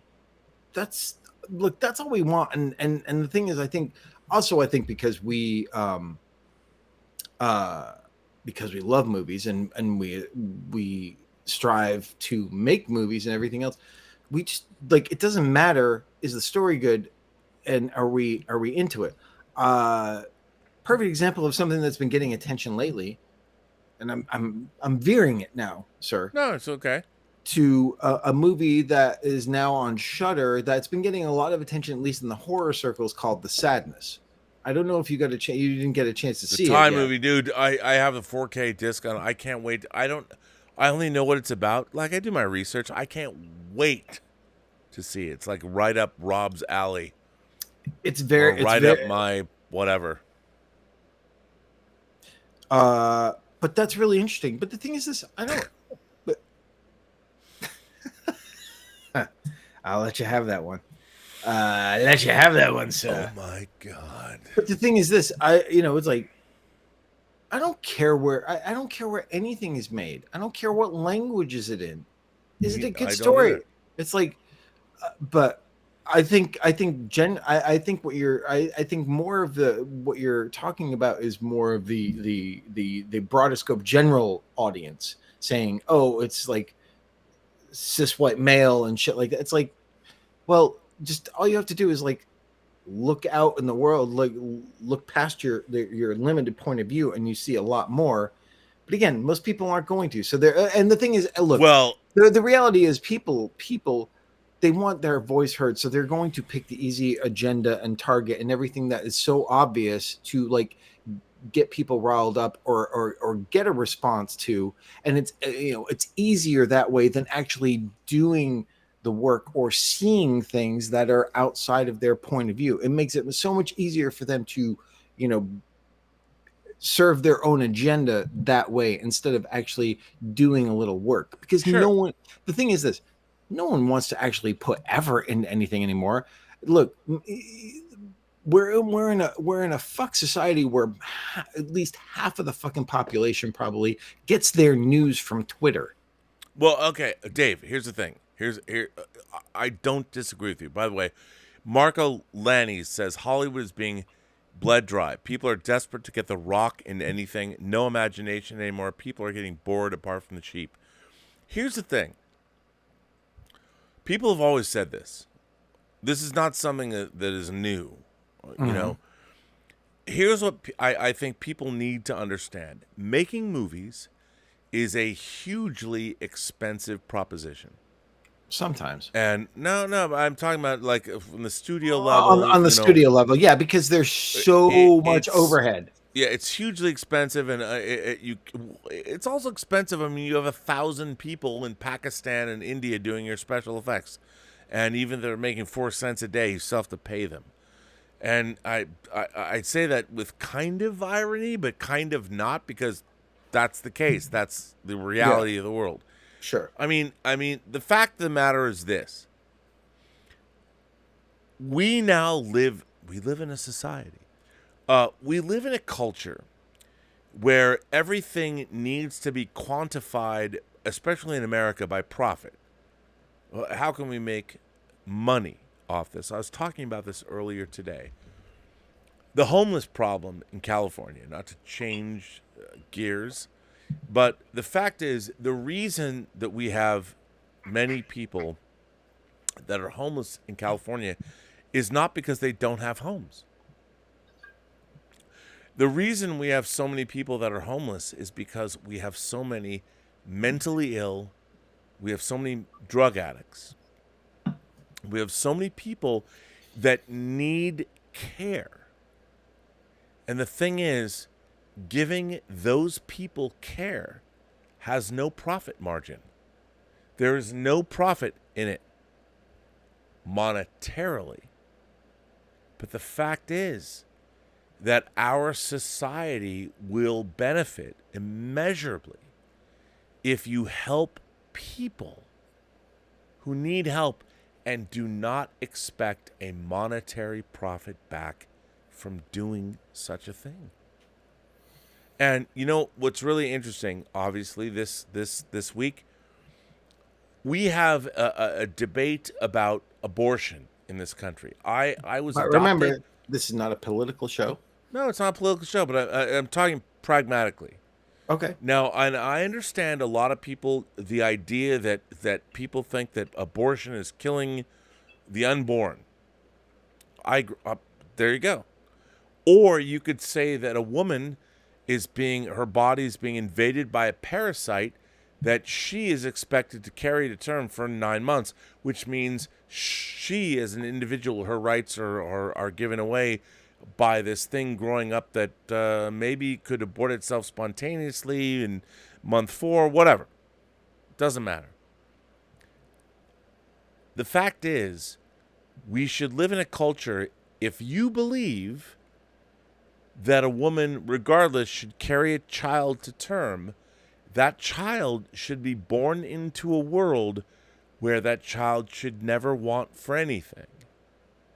If you believe that that child should come into the world and never have to worry, that means you, as a voter or as this Supreme Court, whatever, you must take responsibility for the entirety of that child's life, from birth to death. Because if you don't, you're being disingenuous. Right. What you're doing is you're anthropomorphizing a biological thing. And the same is true. The same is true of people that are mentally ill or addicts. You know, do you believe in life? And do you believe? The problem is, helping people is in itself profitable, but maybe not on a spreadsheet. And the fact is, helping human beings is its own reward. But we in America, we need to make sure, like, if the government says, we're going to give $100 billion to homeless health care and taking care of unhoused people and addicts. We in California have proved you can't do that. We want because everyone has to have a taste. Everyone wants to be for profit. It costs $800,000 to build one unit of low rent housing. Right. No, it's crazy. That's a lie and bullshit. But again, now, let's get back to horror, though, Dave. Right. Yeah, I want. Let's bring back to horror. Right. Okay. So my whole thing is this: horror does not have to be expensive. Well, since I am getting ready to, in the next month, endeavor into something that is very not expensive, I totally agree with you. I completely agree with you. As far as that goes, yeah. Now, I have to tell you something very interesting that became on my radar. So there is a very, very, very successful producer who's a friend of this channel, who has allowed me to contact them whenever I need to. Nice. And that person had sent me a script about a year ago to read. Okay. And I liked it. It was an amalgamation of a lot of things you'd seen before. That's fine. Most things are if they're presented in a new way. It's but if they're presented in a new way, that's exciting. So I'm not gonna, because I don't want to give away who this person is, because they've been very good to me. Yeah. I would say the trailer. I mean, it's full on balls to the wall horror. The trailer dropped. What the trailer is? No, I can't. I can't because it would give away. But you said it dropped. Yeah, it dropped. Well, that's not fair, because it's like. All I'm going to say is, so. Can you say who's in it? No, I can't. But why? Why are you playing this game? It's already the trailer's out there. The trailer's out there. You just don't want. You just don't want to connect yourself with. That's right. Person. I don't want to connect myself with the person. Okay. So I'm just going to say that it was. I thought I saw two trailers today in front of Black Phone that really were interesting. One more than the other. Yes. One was called Smile, which to me looks like it was this thing called Barbarian, and that looked really, really interesting. I also saw the Olivia Wilde trailer for her movie. Don't Worry, Darling. Don't Worry, Darling. Holy shit! That's. I mean, it's I don't know what it is, but boy, is that like stylistic in like a really unexpected way that looks really cool. You know what's really interesting about that, Dave? One of those is what you're talking about. One of those, maybe. Or there's a connection. Maybe. Okay, cool. But anyway, they all look. I'm just saying that I was privy to read a script a year ago for a movie that a new trailer dropped, Dave. Cool. I'll tell you this. What excited me about all of them. Yeah. And I think I think I know the one you're talking about now, because in the trailer they go from a producer of this, and this. So it's like, but I'm not going to say it. But what I liked about it was like, with Smile on Barbarian, is like, here's two fucking original. They don't look like huge budget movies, but they look like they're well made. Yep. Genre pictures. It's like, this is cool. It's like, this is great. So it's like, awesome. No, not Eli Roth. No. He's doing Borderlands, man. He's doing an adaptation of Borderlands, the movie. By the way, the lovely, delightful Connie Sang, who I haven't talked to. I always like when I hear Connie's name, it's like Jay Baruchel from Almost Famous going, Miss Penny Lane, Miss Connie Sang. It's all happening. It's all happening. It's all happening. Miss Connie Sang. That's right. Someday somebody will do a biological examination of women's lips, and they will look at Connie Sang's lips and go, you know what? She has. Oh my goodness. Her lips are perfectly structured. I know it's a weird thing to say. I know. I'm just saying. So hot here. Ooh. No, it's not about that. It's about actual. It's getting hot in here. Woo. Okay. Connie says, Rob, good to see the studio coming together. Oh, Connie, if you were here now, you would be very. It's not quite there. You can, but the around us, it's all good. Hi, Dave. Nice shirt. Yes. I got to promote this, dude. So, and the Wretched, she says, is awesome. Rob, again, I interrupted. I apologize. It's because I get excited. I get excited. The shirt is from former guest Josh Wag, the Death Metal Ninja. Sent me this shirt. It's awesome. And he customized it for me. Super awesome. Super awesome. And he was on the season of American Ninja Warrior again. He competed again. Yeah. Which is very cool. Dude, I just gotta say, thanks to the show in many ways. Thanks to you. Rob's hair is going to go even whiter now because I'm actually paying him a compliment. Oh my God. My hair's going very white, but it's thick.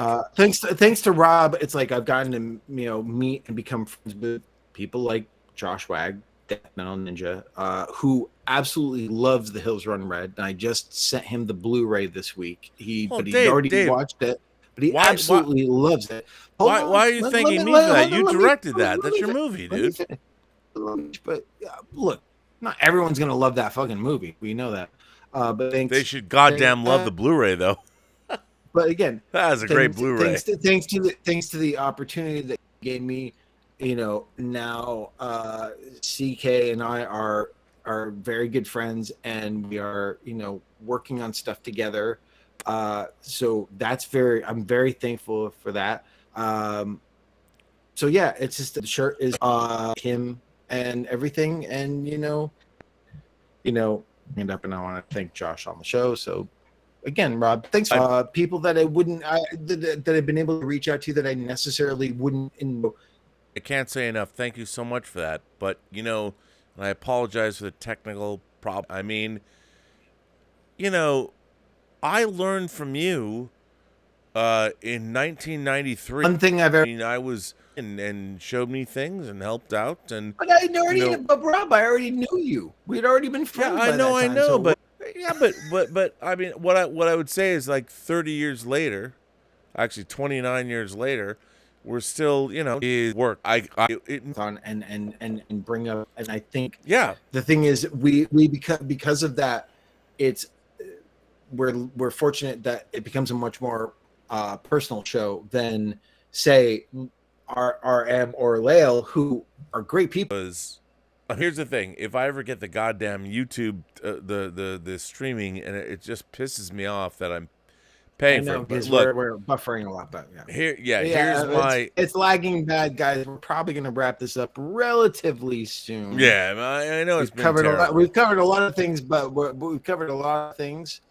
Bear with us for a little bit. Yeah, I mean it sucks. Or they, Dave. Come on, they. Or they. I can't tell by your. I mean, my pronouns are I. What? A what? A who or what? Look, I want to represent everybody how they want to be represented.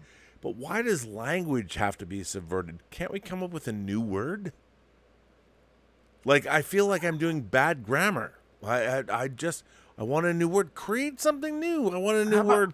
How about just going, hey, you? I don't know. No, I find myself, I'm reading articles about Ezra Miller's transgressions, and masterfully. She's great. Look, which I really like. I love Chris Carr. I love her to death. I think she's amazing, and it's so much fun to work with her. I love her to death, and I know we're going all over the place, guys, but I have to say this too. You know what I liked about? I don't know if it was you. You guys were talking about voiceover actors, and the funny thing is, one of the people she aspires to be like is Steve Bloom, which is so funny because we worked with. I know Steve Bloom from the Full Moon days. I started helping him do his voiceover stuff from the beginning when he was doing voiceover stuff on the making of Full Moon shit. So it was like there was the genesis of his stuff.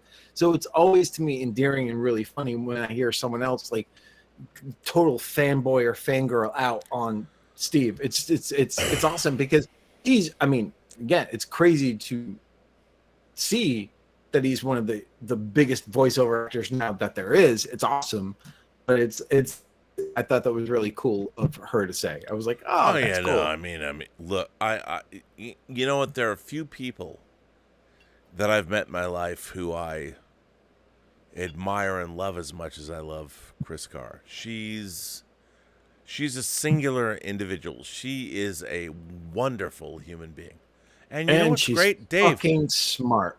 Oh, dude, she's so smart. Super scary smart. And not only is she scary smart, it informs her comedy. Her comedy is very, very witty. I mean, it's funny. If it were 10 or 20 years ago, she would have been a correspondent on The Daily Show. Oh, my God. But the nice thing is, too, again, we'll get back to regular program in a second.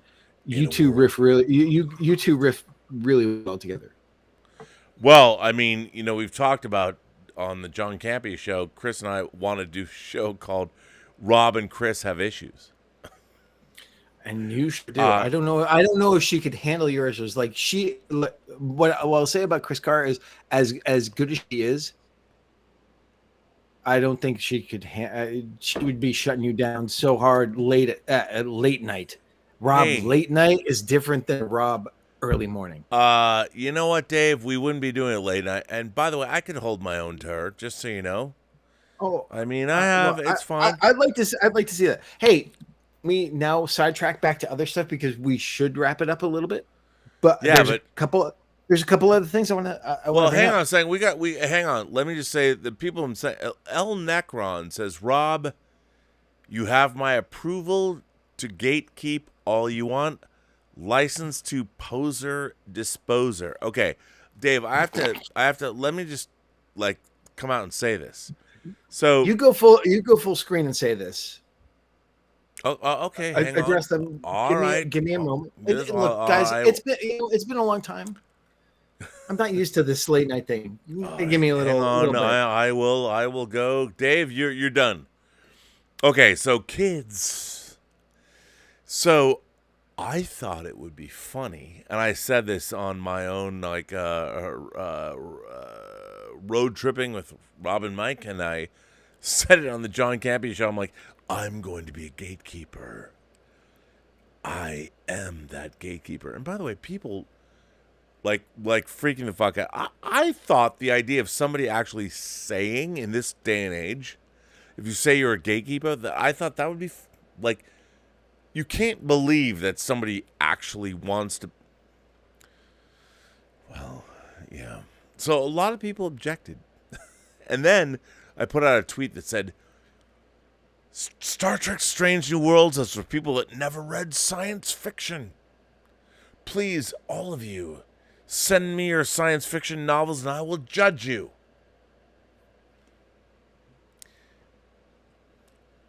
I thought that was funny, but here's the thing.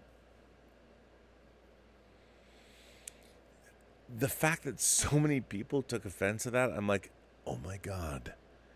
I'm now like judging the books you've read. So now whether you read or not was a thing and what books you read were a thing. And I'm like, guys, okay. Science fiction is a literary genre. If you have not read the canonical works of science fiction, just like if you haven't read American literature, or if you haven't, like, you can't study Mark Twain unless now people are watching the clips on YouTube of the Mark Twain Awards for Jon Stewart. But if you haven't read Mark Twain, you can't possibly think you understand his storytelling. You can't. And so I'm like, guys, we actually now have Alex Kurtzman has gone out and he's done interviews, and he's talked about, well, yeah, I'm ripping off Ursula K. Le Guin. Those who walk away from Umlaus, we are stealing her story. We're stealing it. We're just taking it And what's funny is when I watch him say this with his peppery gray hair, and I'm like, how the fuck did you ever steal the rights to Clarice Starling from Brian Fuller, who created Hannibal? If nothing else, Alex Kurtzman, can I just say this? It's late night. I've been drinking a little. No. Dave, let me just say this. Nothing to do with Star Trek. If you watched Hannibal, which is perhaps the greatest horror show of all time. Dave, why are you interrupting my rant? Why? Just okay. Hang on. Let me just finish. Okay, let me just finish. Hannibal is a great reimagining. It is a brilliant horror television series that on every level represents the greatest kind of entertainment ever created. And the one thing that Brian Fuller did not have was the rights to Silence of the Lambs. He did not have the rights to Clarice Starling. Didn't have it. He had the rights to Hannibal Lecter because he had the rights to Red Dragon. They didn't. They did not have the rights to Hannibal Lecter, but they had the rights to Clarice Starling. Let's do a show. First of all, the pilot for Clarice Starling was god fucking awful. It was so bad. I won't even get into it. But these two men, Brian Fuller and Alex Kurtzman, are co-creators of Star Trek Discovery. And then you have Alex Kurtzman stealing Clarice Starling away from Brian Fuller, who made one of the great horror TV shows of all time. Please explain to me why we got the Abomination of Clarice and the amazing 3 seasons of Hannibal.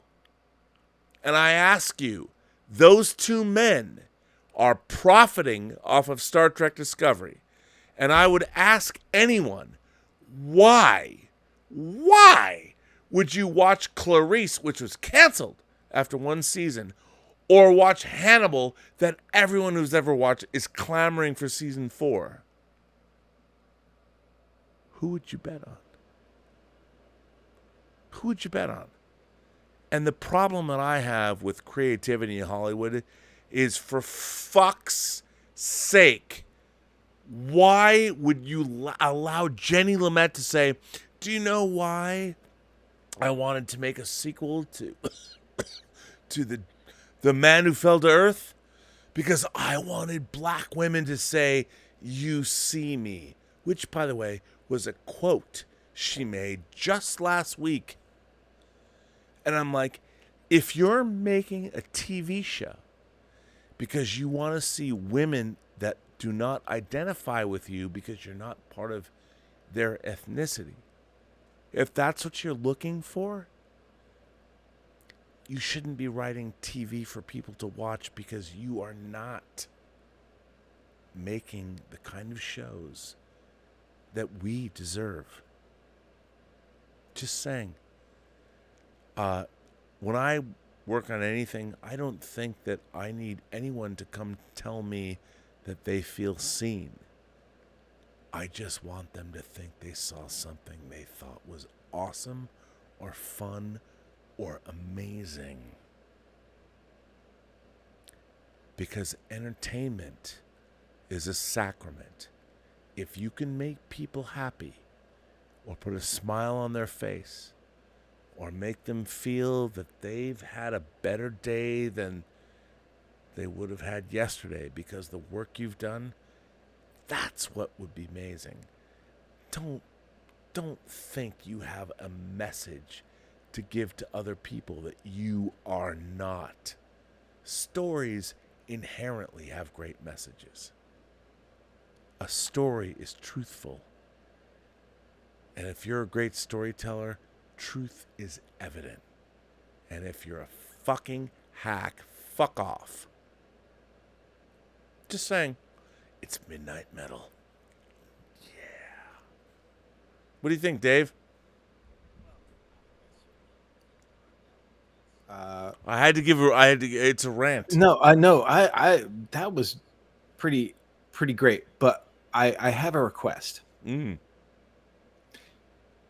You have still with you still have like a Redbubble or a t-shirt thing where people can order t-shirt stuff, right?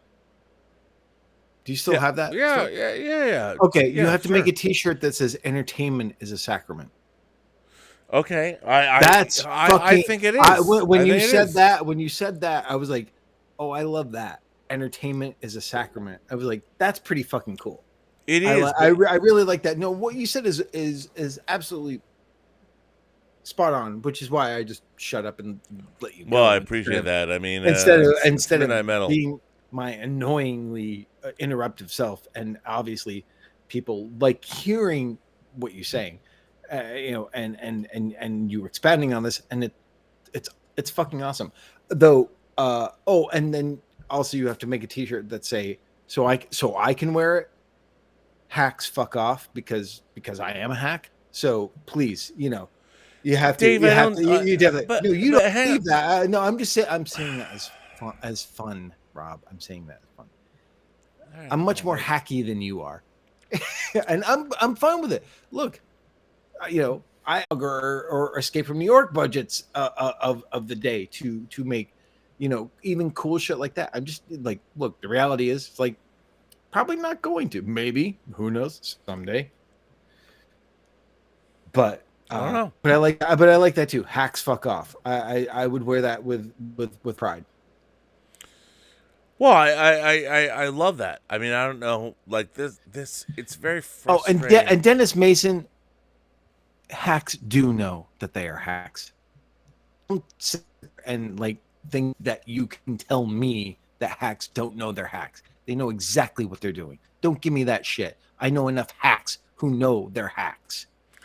Well, I mean, here's the funny thing. I mean, to me, Dave, great stories have a multi-level tier. And here's a funny thing. I'll give you an example. You'll love this. Night of the Comet.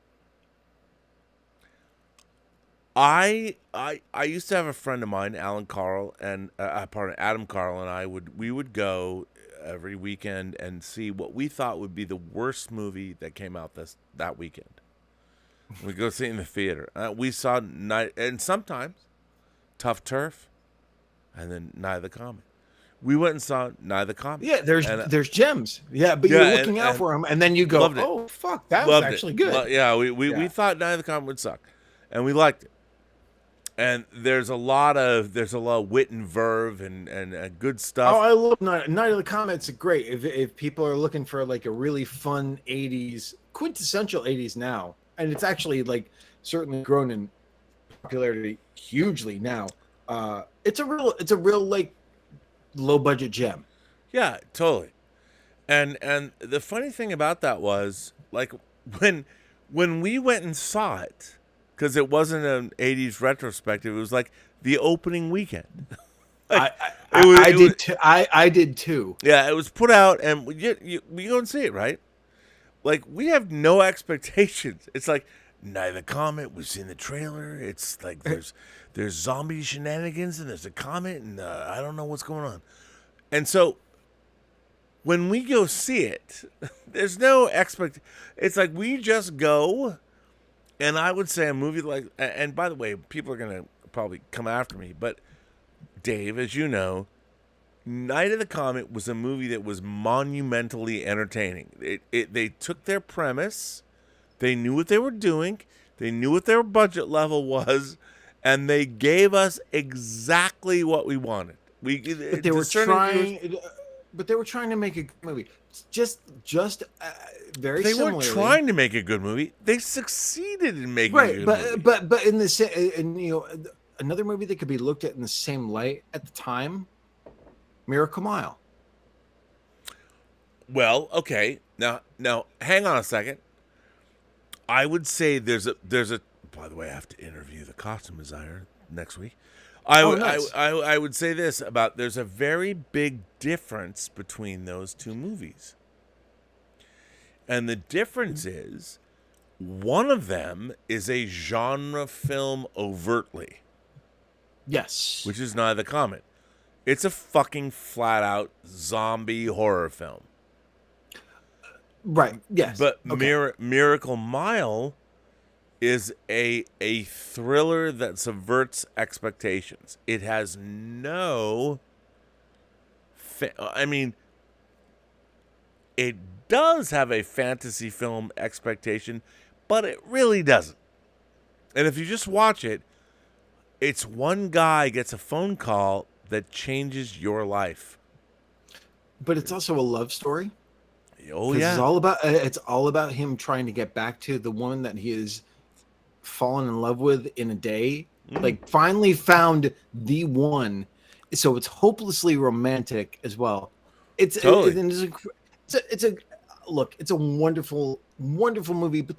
But you know, Rob, it's funny because what you were talking about earlier was studios things and studio movies and stuff like that. I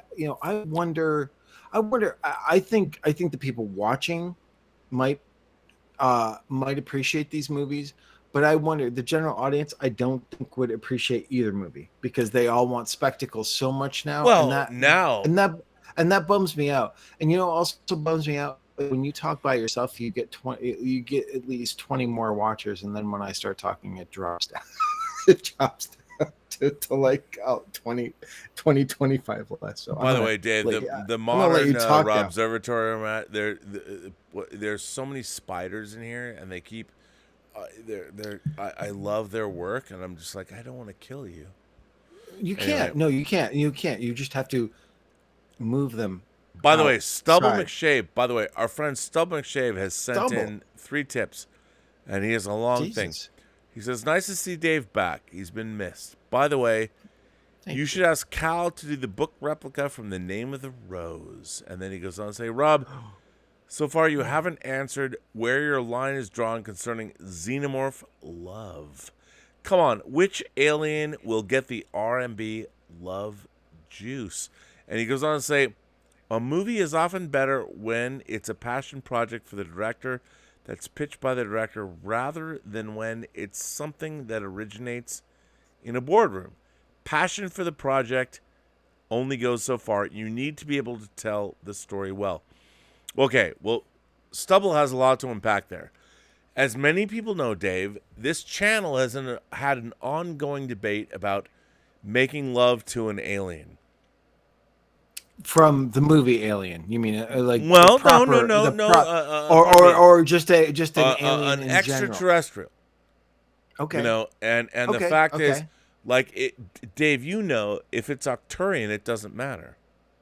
Right, but okay, I just wanted to be clear so I could weigh in on this, just so I knew it wasn't just a alien from the movie Alien. Well, that's been the big point of contention. The idea is because that fucker is just pegging you without mercy. Well, here it comes down. Like, imagine. Okay, so let's. I mean, I go back. Dave, It's a big Star Trek. Penis. Come on. No, but let's go back to Star Trek. So Sarek of Vulcan, Spock's dad, and Amanda Grayson of Earth. A human woman and a Vulcan. A Vulcan. Okay. Vulcans look, very, very humanoid. But their anatomies are at least kind of the same. Like they're compatible. Yeah, and in James Cameron's Aliens, they talk about sex with an Arcturian. It doesn't matter what their gender is. It doesn't matter whether it's Arcturian, baby. Which means that aliens, Cameron was really talking about things that would be considered probably trans today. Well, it comes down to the fact that, I mean, at least trans is binary. When you go to an alien civilization, like, it's not what does binary. that matter? And it really comes down to sexual congress with anybody. You know, in my mind, here's the thing. Here's how I feel about it. Like the fact is that we live in physical bodies that have physical feelings, and we have our intellectual what we have. Sure. So here's the thing. I think that we can share sexual feelings with just about any other being. The problem is we also are confined by our biology, but also our feelings of beauty. You know, I mean, at the end of the day, like well, we're as a species, we're a very visual species. Yeah, but so Dave, more so, yeah. When Raquel Welch's daughter in Cocoon. I was just going to bring up Cocoon. Okay, so when she turns into an energy creature, she's hot as fuck as a woman, right? Yeah. But then when she turns into an energy being, and Steve Guttenberg is like, and when she is her energy self, like, she's taken on a human guise, and by the way, a hot one. Beautiful one, yeah. And she's a being of energy. I'm like, I could go there. Sure, who wouldn't? I don't know if my cunnilingus skills would work on her. I don't know. But the thing is that, but no. But that's the thing. You probably wouldn't. What Cocoon proved is, like, for aliens, what you think of as sex and foreplay and everything else doesn't exist. Exactly. It's different. Totally different. It still can be fulfilling. Yep. And that's the thing. It's so funny. And Tom Jr. Jackson, Cocoon actually did get a really good Blu-ray release. I have it. It just happened to be, I don't know. By the way, Dave, so do I. It's so weird, but it's so weird that movie has been forgotten. And by the way, it's not available. You can't fucking get it. No, which is so weird because it's a Ron Howard movie. It was a huge hit. It was a Oscar-nominated movie as well. And you cannot get, and it's a major studio release, and cannot find it. I love Cocoon. It's got a great James Horner score. It's a beautiful oh my god! film. It's great. It's the first Cocoon is a really I'm in the mood for love simply because I've got one. A fantastic cast, all doing great. Yeah, it's. I don't know what it is. Why that movie is so. By the way, that movie was hard to find. A huge hit.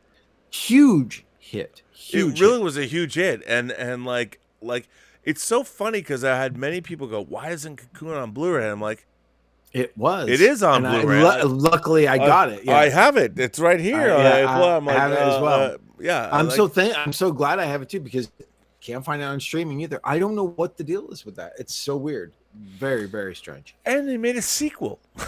It's like which is not good. It's not good. It's not good. No. No. Rob, I want to bring up something else before not that we're going, but I want to bring up one of my favorite things that has happened that we've watched and seen recently, and that I'm very excited for the next part of it, which is got something metal to do with it. Is Stranger Things. Okay. Season 4. I've got a lot to say about this. We have some questions here. Oh, okay. That are pertinent to this. Cool. Great. One is Eddie Rodriguez says, "Hey Rob, what's better, vampires or zombies?" Which, now hang on, and also Nightcrawler says, "That's super easy, Rob. Twilight women all day long." Now the reason I bring these up first is Twilight women in Star Wars, like Jennifer Beals is a Twi'lek. Oh, okay. Thank you. With the long thing, and the idea is that if you think about us as humanoid beings, especially like I'm a dude. I don't know what it's like to go down on a woman. I've just tried to spend my life perfecting my technique, and the women I've been with will speak to that. Now you don't know. You don't know. And there are things about the male anatomy that people do know or whatever that I would think that Twi'lek women might have a certain insight into. Because they have like giant, they can do with stuff that they can put them wherever. So I can't speak to that. But the problem that I have with all of this is, Dave, is that we're still puerile in our ideas of sexuality. And some are. Eddie Rodriguez says, "What's better, vampires or zombies?" I'd say Eddie. Dude, zombies are the undead. Vampires are sensual creatures. They're rotting. Both are undead in just different ways. Technically, both are undead. Okay. Vampires. Well, Dave. Okay. It's like, would you rather be a zombie or a vampire? It's like, look, if vampires really existed, I've always said this to my detriment. If vampires actually really existed in the world, and one themselves is like, and it was all the Lost Boys powers, and like, you live forever and everything else, and all you have to do is kill people and drink blood and stuff like that, I'd be like, sign me up. Because if I ever get bored, I'll go watch the sunshine. I need to take my leave. Yeah, I need to drain the main van. I'm going to give you this. I'm going to put you up, coach. Yeah, and watch this viewership drop. No, majorly. Dave, it's all you. Please explain the difference between zombies and vampires, which, by the way, are totally different. It's the difference between insects and human beings. But Dave, okay, the floor go for is it. yours. And be quick. Yeah, the floor is yours. Vampires are real. Also, please prove it to me. Prove that vampires are real. I'll take it. And if you're a vampire and it's not like a horrible fucking existence when you become a vampire, fine, come at me. But enough of that stuff. How are you all? Besides that,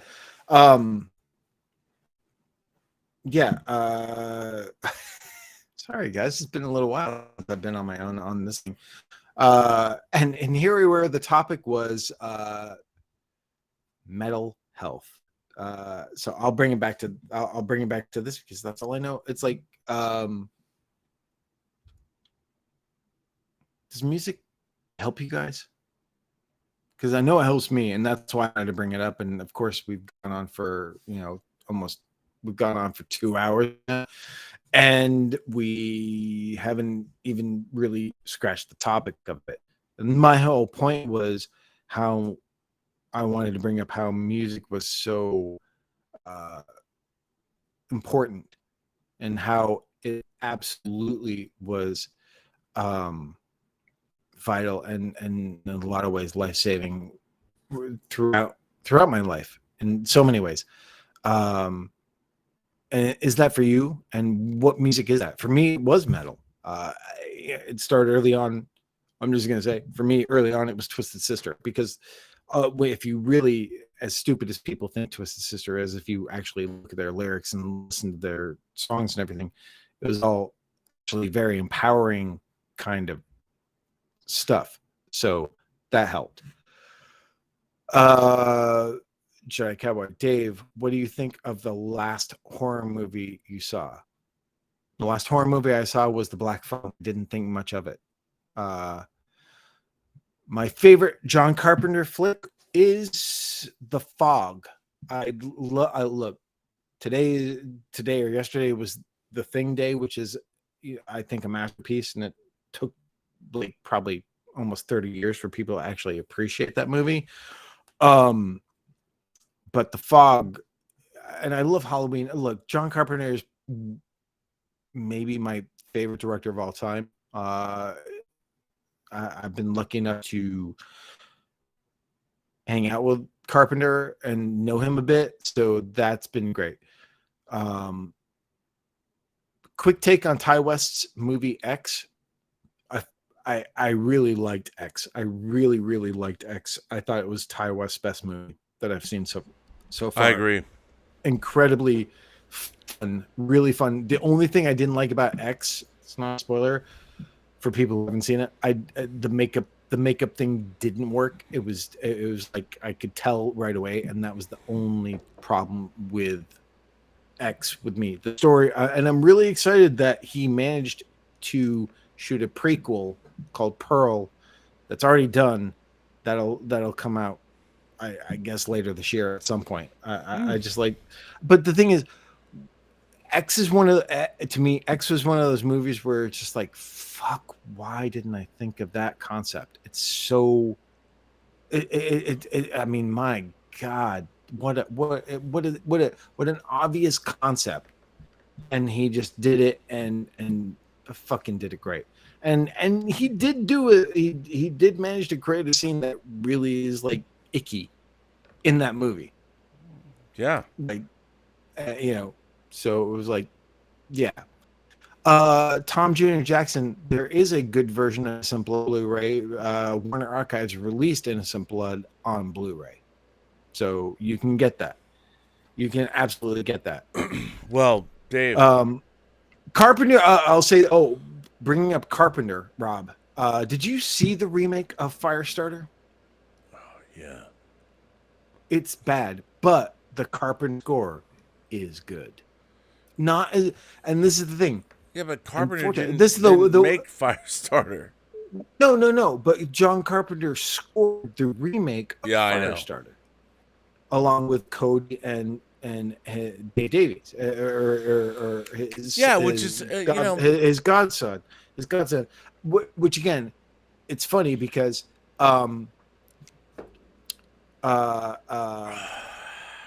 because they're dealing with, like, they have to follow up Tangerine Dream. Very hard. Hard. Well, here's the thing. The score was the least of that movie's problems. No, but at least the score of the new Firestarter is good. Yeah, no, I think it's good. I mean, I don't think they can make something bad. I think the movie, but I was amazed that a movie in today's world that was small original in scope. I was amazed, but then I heard it was like, oh, they wanted it to be a 3-parter. I was like, well, and the funny thing is, I really like the director's first movie called The Vigil. It's a Jewish horror movie. Yep, very I know. Very cool movie. But here's okay. I've seen that film too, and I really liked it. You know, it was, look, to me, you want to look at these like one-room movies. The Vigil's kind of one of those. Yeah, it is. And so is the Autopsy of Jane Doe, brilliant film. It is absolutely. If you love horror and you haven't seen the Autopsy of Jane Doe, and here's the funny thing, I also feel that audiences don't understand when they've seen things that are good. I think that they expect everything to, like, make them transcend reality, or I don't know what they're expecting, but I thought, like, when I for me, and people are like, well, what do you know, Rob? When I had heard the Autopsy of Jane Doe was good. That's all I heard. It was good. I had no idea. I had no expectations. I had nothing about it. And I have to say, there are two experiences I had with horror films in the last 10 years, two that blew me away. Okay. And the Autopsy of Jane Doe was the second of those experiences. Mm-hmm. The first was Mr. Luget's Martyrs. Okay. And I had read so many articles about Martyrs, Fangoria and everything else, Patrick Luget, whatever. And I'm like, I read all these articles. I'm like, what the fuck is this movie about? Like, I literally, like, I think of myself as an astute reader. I had read so many articles about Martyrs. I'm like, what the fuck is this movie about? And I think the first time I ever saw it was I got the Dimension Extreme. Same here. DVD. Yeah. And dude, Dave, I put that movie in. I swear to God, my jaw hit the floor after the first 5 minutes. I was like, And here's the thing. By me even saying this is creating an expectation in the audience that could never be surpassed. And I would say this, like maybe it's because I understand that we live in the real world. We live in this. There's only so many things that can happen. And when it comes down to horror, I understand that we live in a corporeal universe. And there's never going to be a time where Thanos is going to snap his fingers and half the people on the earth are going to be gone. We don't get that. We don't get that in horror.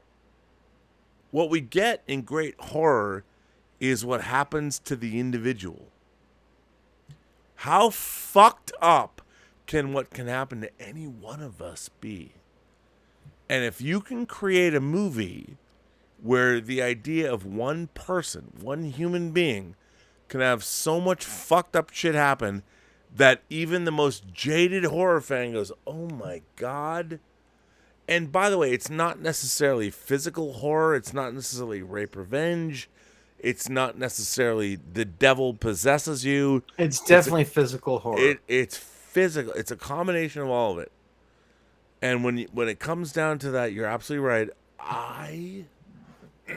When I saw Martyrs, dude, and I've told this to people, I'm like, you have to be smart, first of all. You have to be an astute.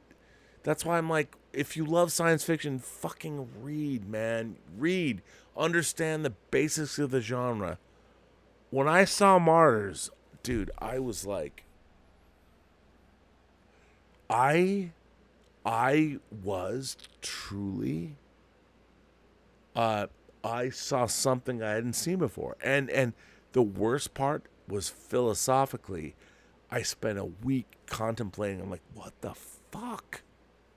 And I had to ask myself, what do I believe? Did this movie fuck me up so much that I'm like, I think they're right. And I'm like, that's where I was at, man. I was in an existential terror for a week after watching Martyrs. And I say this, and most of you will be like, whatever, dude. And they're watching them, it wasn't that bad. I get it. I do, man. But here's the thing. The more educated you can be, the more books you've read, the more philosophical, the more philosophy you've studied, the more underpinnings of Western civilization, the more you know, the worse Martyrs is. And I would say one of the great reasons to get smart is because if you're really smart, Martyrs is that much worse. And when I see my horror, I want it to be really fucking bad. And if I can make myself more receptible to that badness, fuck yeah, man. And I do. But Martyrs, man, that's a singular experience. I don't know. I don't know if I can do it again. Because by God, Dave, that was some fucked up shit. Yeah. But didn't you love it? Well, this is the thing. When I saw Martyrs, I was very much like you. But one, I don't get off on torture porn, which is what it sort of initially presented itself to be. I thought well, here's the thing. I thought the beginning, the first 20 minutes or so, was really thrilling and really unexpected, and then it may be more than 20 minutes. But then there's a point where where a character is sort of taken hostage, and there's a prolonged section of it that I don't really care for. But then it got it's not fun, Dave. It's not fun. Right, and I don't enjoy watching that type of thing. And I was kind of like against the movie at that point. And then I got to the wrap up of it, to the build up to the wrap up, and that all that stuff, where the movie really like this is what the movie's about. And I was like you, I was like, oh fuck. I agree with them. If I know, right? You're like, if I was in this position, I would probably go along with this and do the same thing in this world that people have probably done this because the questions that they want answered are these unanswerable questions that plague people. And to have an answer, I get it. And that was Yeah. that was the most, you know, at the end of it, that was the most chilling thing was about the movie. The most effective thing about the movie is that it puts you on it puts you on a side of like, are you with them or you are against them? And that's a very personal, interesting I know. thing that movies don't do often. So yeah, it's absolutely very cool. But Rob, while you were gone, while you were taking your little break and everything, I brought up just briefly the topic of tonight, and I wanted you to like sort of expound upon this for a little bit, because I think people will find it interesting from your point of view, because you're not a metal guy, and when I was talking about it from that perspective, you're not a total metal guy, and you're not mainly a metal guy where a lot of my influence is much more that music, but that's fair. That's a fair assessment. Not that you don't appreciate it, of course you do, but the thing is, it's not like it's not been your heaviest influence. What I think people would like to know, and for the point that I was trying to bring up with Metal Health was not just a Quiet Riot album, but it was like find music, whatever form it is, whatever genre it is. For me, it happened to be metal. It certainly helped me throughout my life. I made the analogy that Twisted Sister songs, people were so against metal, and Twisted Sister was all about empowerment if you actually listen to their songs and listen to the lyrics of them. But even besides that, even through the pandemic of listening to music and the importance of music as things that you can do singularly, whether it's soundtrack or whatever genre of music you want, but how it is so emotionally and mentally important and can be so therapeutic and helping you get through really tough times. I mean, I think anytime we're going through rough shit, or anytime we want to just decompress or escape, it's like, look, I go for like 5-mile walks most days, and that's my time to tune out. And all I do is listen to music, and it's a variety. Either I put it on shuffle, and it's metal and soundtrack and all different types of genres that I listen to. But it's so vital, and I don't know if is that the case for most people today. I don't know. Oh, what makes dude, people I mean, what makes people happy? And my question to you that I pose is, are you listening to music regularly, or are you like listening to podcasts and other stuff in the majority? Because to me, so much of the podcasts and stuff I listen to is like, if I listen to movie podcasts, it's different people regurgitating the same sort of ideas, where it's like music is so that we've been hearing different. for 40 years. Right. Here's the thing. Here's how I feel about music. Music is a delivery system for emotion. Music can make you feel something, and by the way, I don't presume to know why. Music can inject into you immediately an emotional state that you can't even explain. Like why is this? And I think I think absolutely that it has something to do with physiology. That the unique use of tones. I think a lot of people that are musicians have an inkling of this, but because there's nobody to explain it to you, I think that musicians know that when they can put notes together and create something, you can actually physically alter another human being through music. I totally believe that. I absolutely believe it. And I believe it because I've not only experienced it myself, but I've watched it happen to other people. And I think that I mean it's hard to explain because most people think of music as a thing, like a song or a piece of music, or it's a thing. It's a thing. And I would say that music is no, like if you hear a like a pipe banging on another pipe a mile from where you're standing, and you hear something going boom, boom, boom, you don't even know what you're hearing. You don't even know what's causing that symbol or song, but you reaction to it. You don't even know why. It's a rhythmic sound. And I think that music or sound effects or whatever are profoundly transformative if you're a human being. I just think that music. I think music more than visual, because I think music hits us on a very personal, almost primal Cro-Magnon level in a way, of beats and things that, and of course it's always different. Music is like a time machine.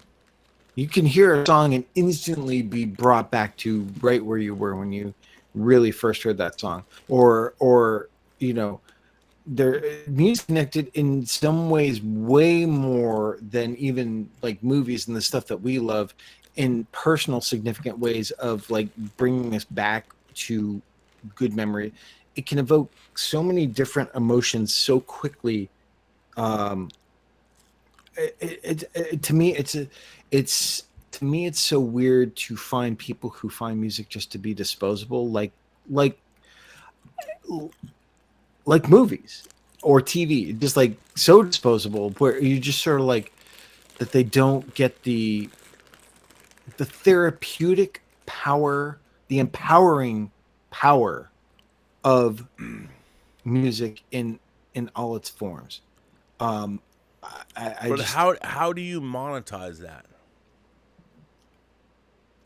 I mean, and I don't mean to be glib. I think what you're saying is exactly correct. But I don't need to.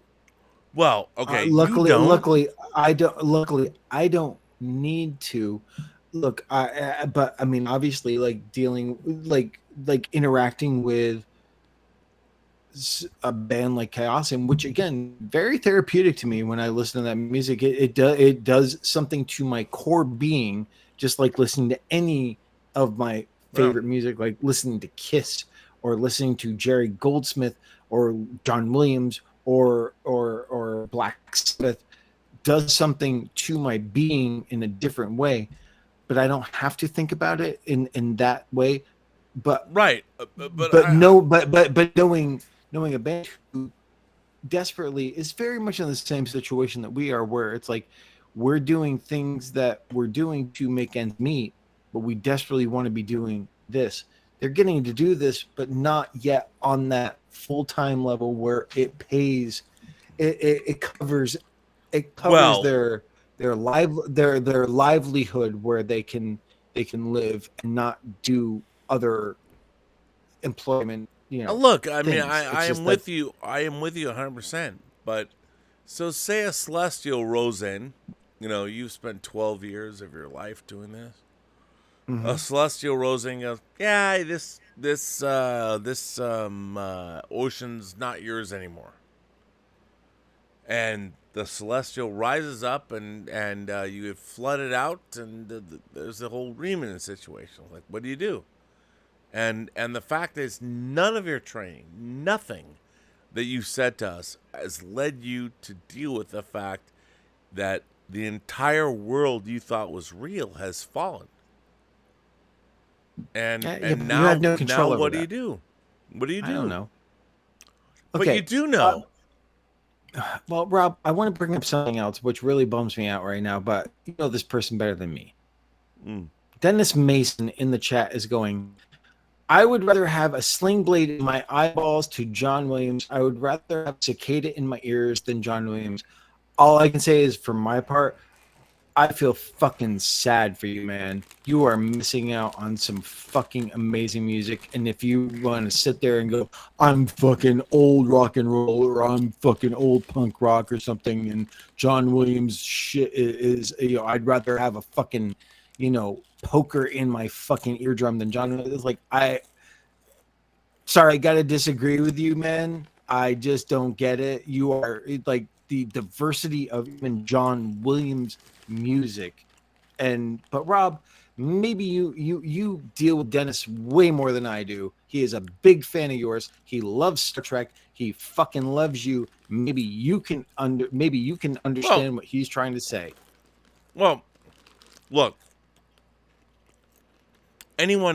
Dennis is a huge, he's a musician. He understands music.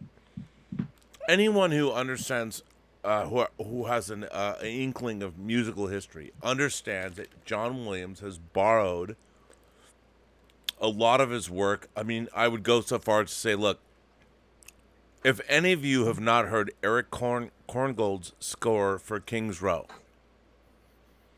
and people are like, what?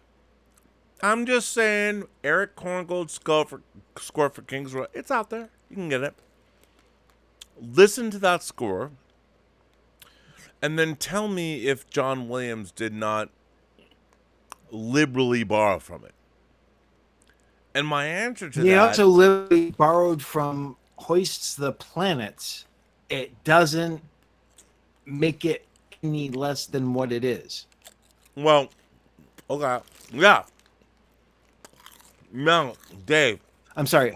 It's Holtz, right? Holtz. No, Yeah, Holtz. Yeah. Holtz. No. Planets, sorry. Here's what people would say to me. They'll be like, well, Rob, a month ago you did a whole Robservations about how the writers of Strange New Worlds are stealing. They're pilfering the work of Ursula K. Le Guin.